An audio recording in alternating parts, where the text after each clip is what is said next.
This lemonade's good. Did you make it? No, I didn't. Adriana did. It's good, isn't it? Mm-mm. She's going to teach me how to make it. It's easy, apparently. Just lemon, sugar, and water. Just what I needed. Who'd you play tennis with? Mark. Do you know him? I don't think so. He's tall, he's got short brown hair and a big nose. How attractive. It's not that bad. A lot of girls fancy him, actually. What's the matter? Did you hurt your wrist? I think I sprained it. It really hurts. Actually, all my muscles ache. My legs, my arms, even my buttocks hurt. You're getting old. No, seriously, even my fingers hurt. Oh, poor David. And your shoulders, do they hurt too? Yes. Oh, and your arms? Oi, stop it. What about your knees? I'm too tired to react. Shall I give you a massage? No, leave me alone. I'm in too much pain. But don't you go to the gym regularly? Yes. Obviously not enough. I should start doing some exercise too. Don't you do any sport? No. I'm going to drive to St. James's Park on Sunday morning and go for a jog, if you're interested.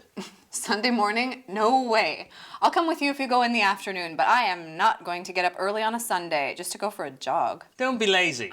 I'm not. I'm always on my feet in the shop. My legs hurt. My back hurts. I'm really unfit. You should go swimming if you have a backache. Swimming is the best sport for back problems. Yeah, but I'm too tired to do anything at the moment. I'll join a gym when I feel a little better. Don't wait until you feel better. Going to the gym will make you feel better. No, it won't. It will make me more tired and stressed than I am already. Give it a go. You'll change your mind, trust me. I'll take you to the gym with me for a workout. Then you can tell me if it makes you more stressed.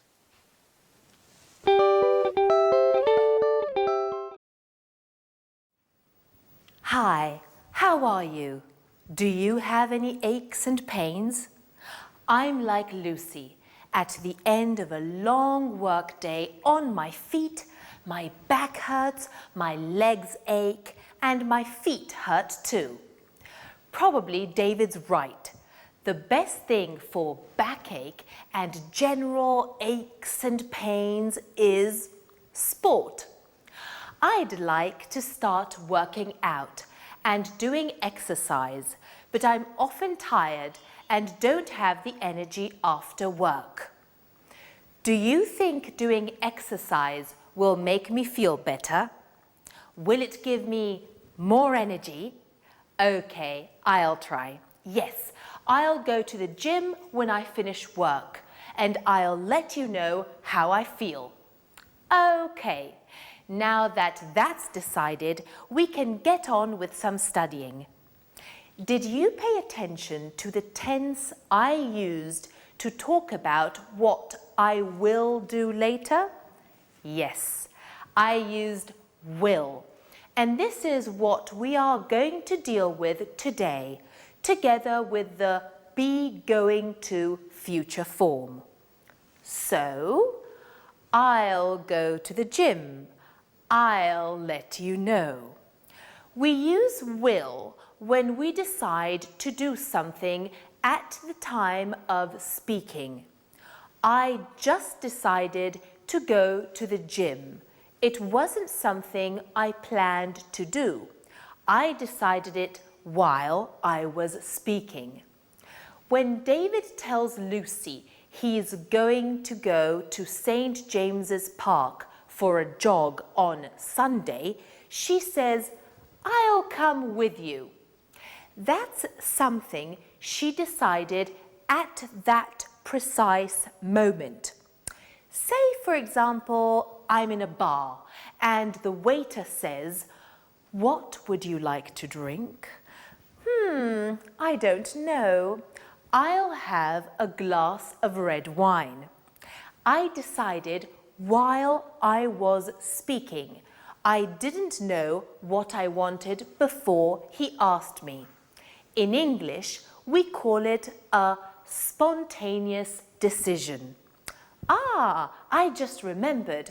My friend Charles had a job interview this morning. I wonder how it went. I'll call him now and ask him.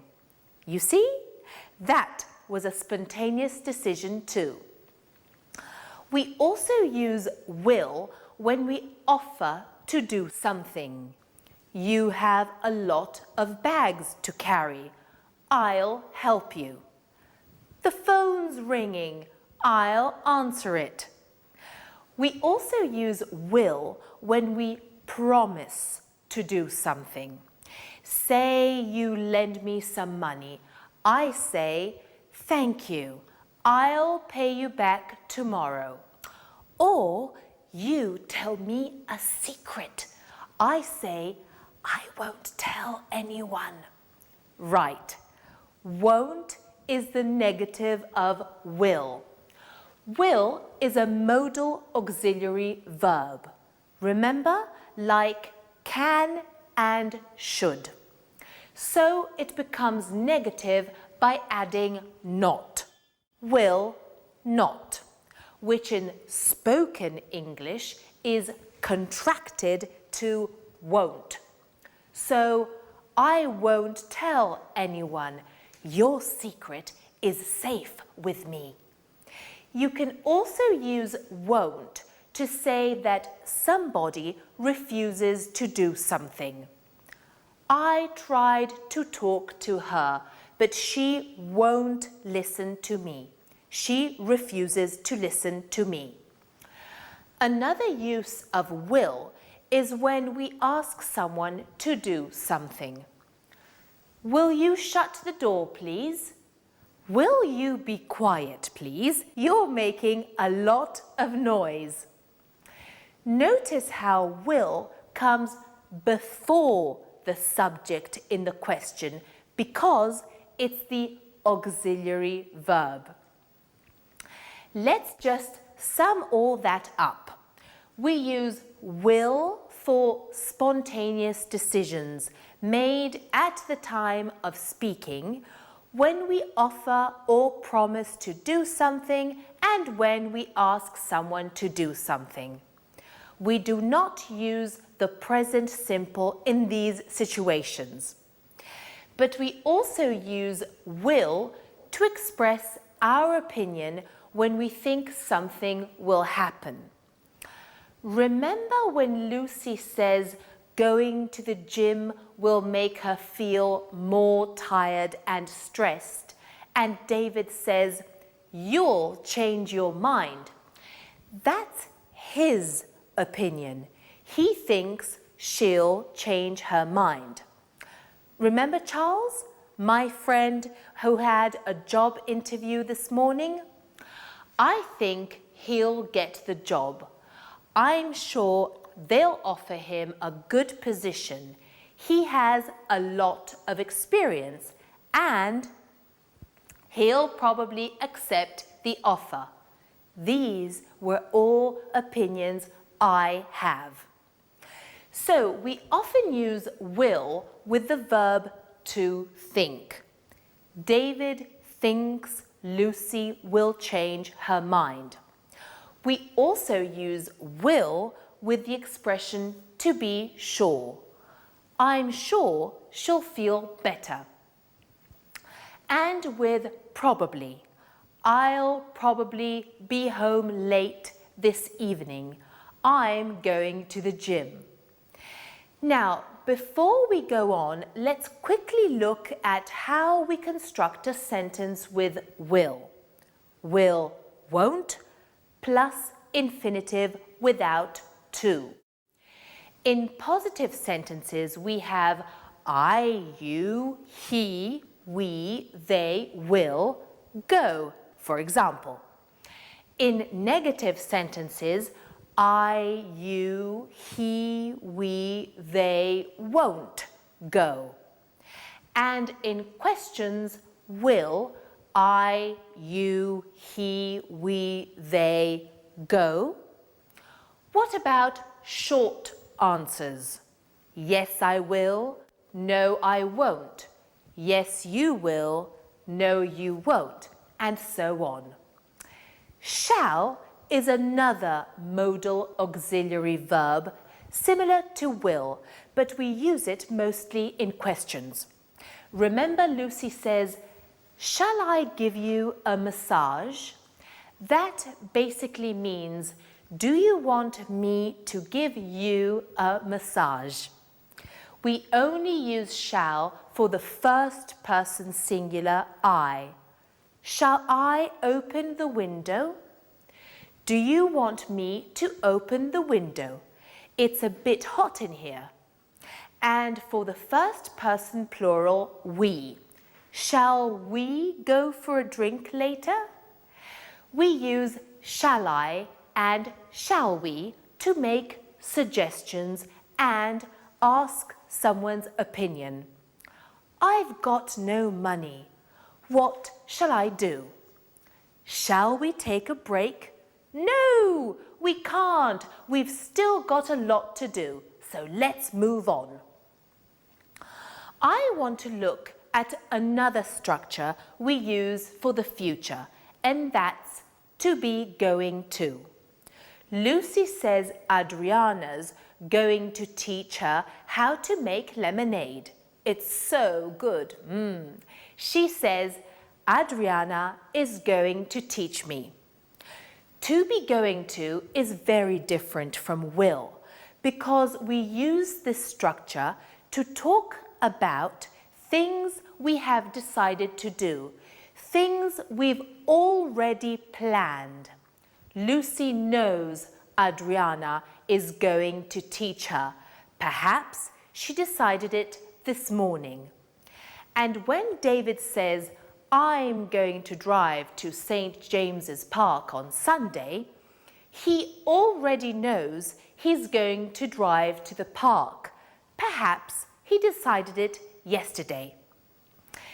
They're not making decisions at the moment of speaking. They're planned future actions. Let's have a look at the structure.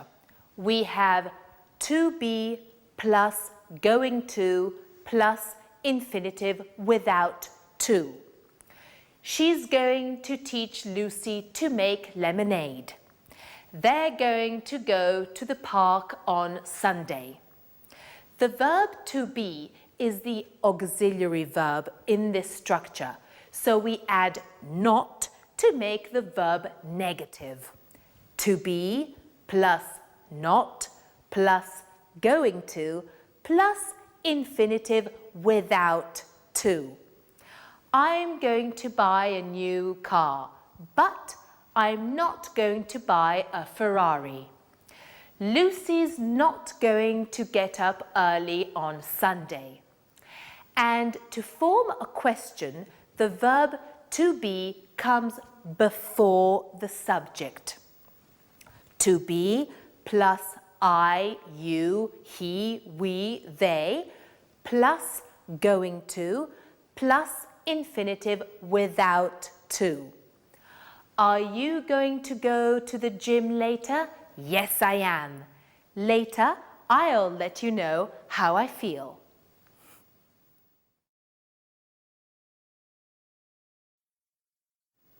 Shall we start practicing? Okay. We're going to pretend again that we're in a restaurant and I'm your waitress. You're the customer and you're going to order food from me. You'll have to make a lot of decisions as you're speaking, so you'll have to use will or won't. All right, here we go. Remember to look at the information on the screen.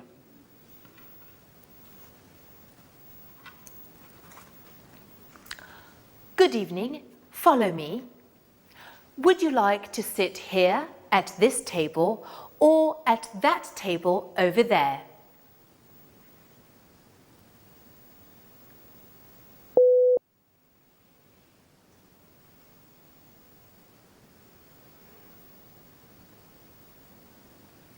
Fine. Are you ready to order? Would you like something light? A salad or a sandwich perhaps? Or a steak and chips?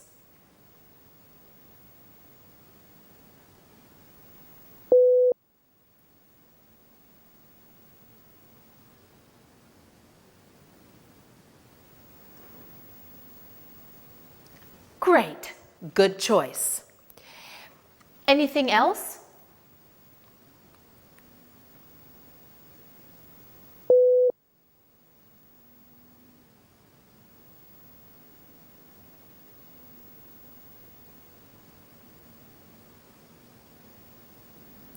All right, the maître is going to come in a few minutes for your drink order. Well done, that was great. But now I'm curious. I want to know your plans for the evening. What are you going to do? Answer using the be going to form.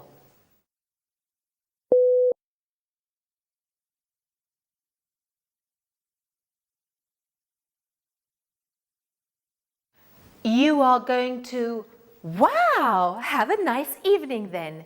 I hope you enjoy yourself. See you soon.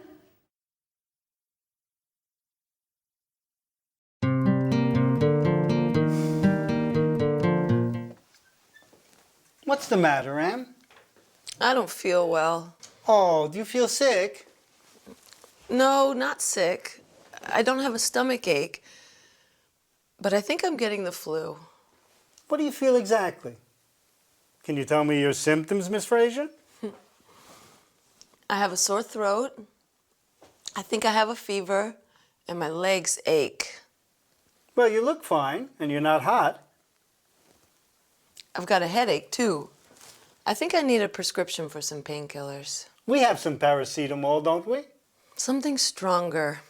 I should make a doctor's appointment. I'd like to point out I am a doctor. The nurse, Miranda, is hardly ever at home, but Dr. Fraser's here, at your service. Thanks, Dad. But why don't you tell me what's really the matter? I get the feeling there's something else, something you can't cure with pills. What do you mean? You're not really ill, are you? I am. Maybe it's just a cold or something. I do feel ill. Okay, I'll give you some pills for your headache if you tell me the real problem. There isn't really a problem. Is it because you don't want to go to Italy to visit Aunt Mary? No, I'm looking forward to going. I'm happy she invited me. But it's not really a good time. Not a good time? I thought you needed a holiday. Besides, you love traveling, don't you? Yes, but I just don't want to go away right now because I'd like to spend time with someone. Who? A guy I like. Who's this guy? A friend of Lucy's. His name's David. And you like him? We all like him. Who likes him? I think Lucy likes him, even though she says they're just friends. And I'm almost sure Adriana likes him too. And who does he like? I don't know.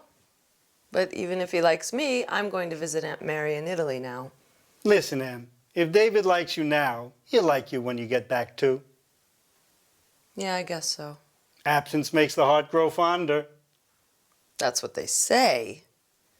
But is it true?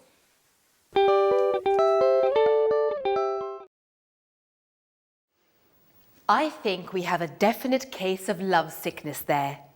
Emily is not really ill, is she? Her symptoms are all related to the heart. She's upset about leaving David in Lucy and Adriana's hands for a week. I can't say I blame her. Well, let's leave these matters of the heart and move on to matters of English. We're going to look at a few things this lesson. Question tags. You know what question tags are, don't you? That was one. Then we're going to revise subject and object pronouns and questions and have a look at verbs that take two objects. Let's start with question tags. They're mini questions we put at the end of statements to ask for confirmation of what we've just said. It's like saying, "Am I right?" or "Do you agree?" For example, Ray says, "You're not really ill, are you?" Notice how the statement is negative, "You're not ill," and the question tag is positive, "Are you?" What about, "You love traveling, don't you?" There we have a positive statement, "You love traveling," and we use a negative question tag, don't you? Have a look at the structure. In the question tag, we repeat the subject of the statement and the auxiliary verb. So, for statements in the present simple, we use do, don't, and does, doesn't. And for statements with the verb to be, is, isn't, and are, aren't. In negative question tags, the auxiliary verb is usually contracted. So, for cases like I'm late, we say aren't I? I'm late, aren't I? Question tags are very common in English, so you'll hear a lot of them. The meaning of a question tag depends on the intonation of your voice. If your voice goes up at the end, it sounds like a real question. You speak English, don't you? But if your voice goes down, it sounds more like a statement that doesn't require an answer. It's hot in here, isn't it? Okay, moving on. Let's revise subject and object pronouns before we do anything else. Subject pronouns I, you, he, she, it, we, you, they.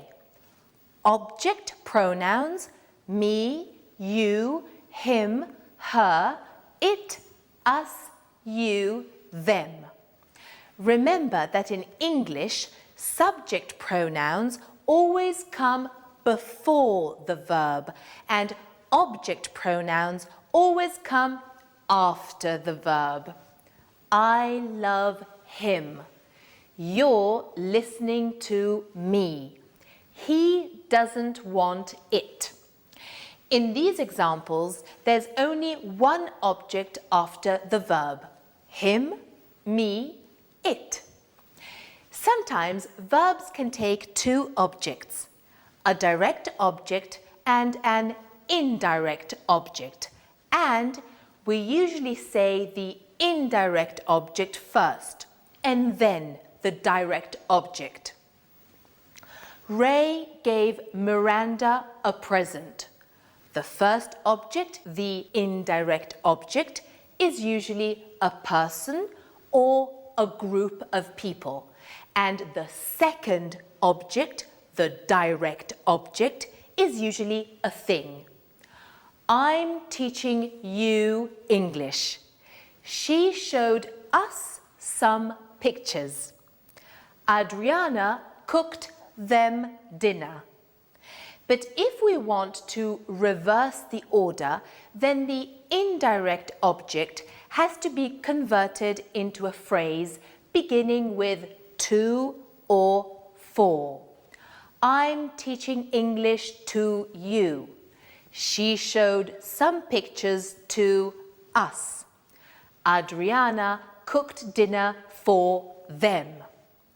By reversing the objects in this way, we give more emphasis to the person or people described in the indirect prepositional object. Sometimes the indirect object is very long, so we reverse the objects for clarity. Take this example. I'm teaching a group of 10 students from all over the world English. It's more natural to say, I'm teaching English to a group of 10 students from all over the world.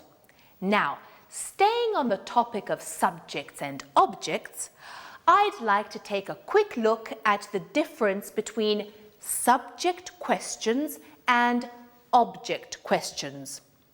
Up to now, we've looked at questions like, who is Emily going to visit? Who does David like? These are typical object questions. They ask about the object. Who is the person that Emily is going to visit? Emily is going to visit her aunt. Who is the person that David likes? David likes Emily or Lucy or Adriana. Who, in this case, is the object of the question and David is the subject. But when we want to ask about the subject, we use questions like, who is going to Italy? Who, in this case, is the subject. Emily is going to Italy. Who likes David? Emily, Lucy, and Adriana like David. We don't need to add the auxiliary verb because who is the subject of our question.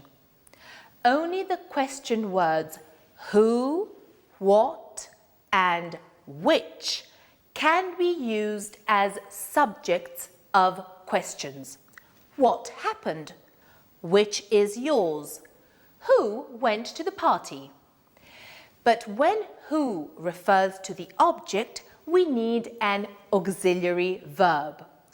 Who is staying with me for some more English? Of course, you are all staying. Well, you can take a little rest, actually.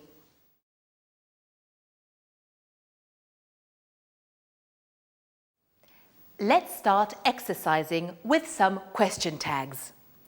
I'll ask you some questions about the phrases, and you answer using a statement and a question tag.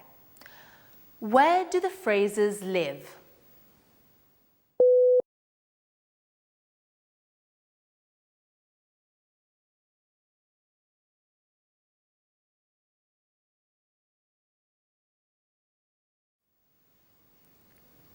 Correct. They live in London, don't they? What does Miranda do?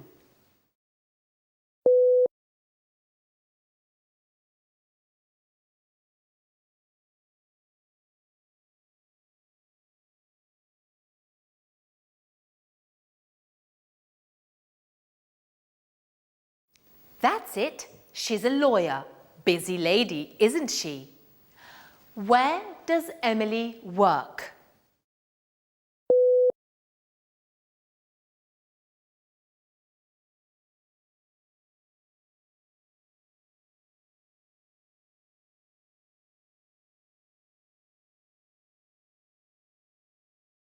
Absolutely. She works in a bar at the moment, doesn't she? Great. You're good at this. Then comes Adriana, and she's Spanish. Oh no, she isn't Spanish, is she? She's from Argentina. Pay attention. That was another question tag, a negative statement and a positive question tag. Do you remember? Now, what about a couple of subject and object questions? This time, I'd like you to ask the questions, so you have to decide whether you're asking about the subject or the object, and you have to use the appropriate pronouns where needed. Ready? Here we go. I had a great evening yesterday, so you want to know what I did. How do you ask me?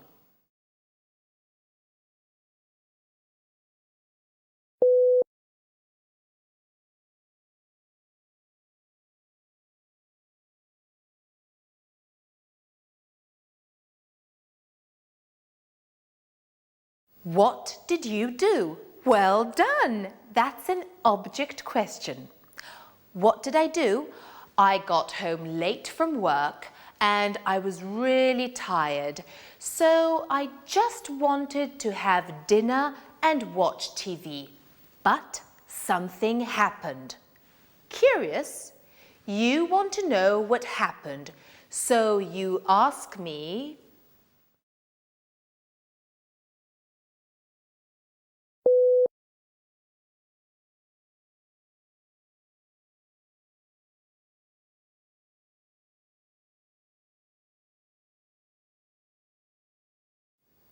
that's right. What happened? Well, somebody called me. You're very nosy and want to know who called me. So you ask...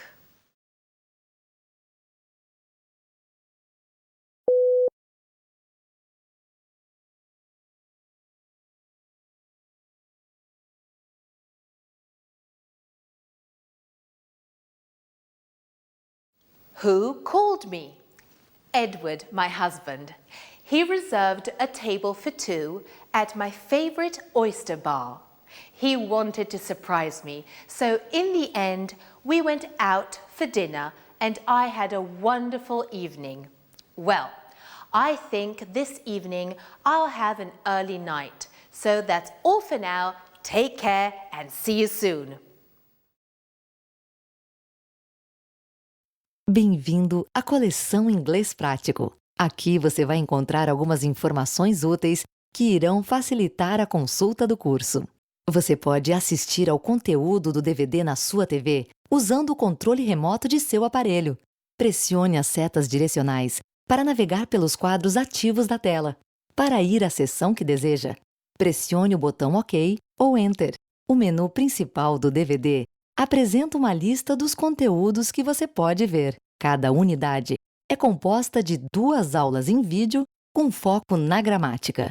Você também pode acessar as funções de consulta, créditos e ajuda, seção que você está assistindo agora. Clicando no ícone das lições, você acessa seu conteúdo. A partir dele, escolha o modo de visualização, sem legendas ou com legendas em inglês ou português. Cada lição consiste de um episódio da série narrativa, acompanhado da seção Language Focus, que abrange todos os objetivos gramaticais da lição. Na seção Language Practice, você pode revisar os conteúdos aprendidos. Ao apertar o botão Menu Principal, você volta ao menu principal do DVD. Agora, você já está pronto para praticar inglês com coleção Inglês Prático. Bom estudo!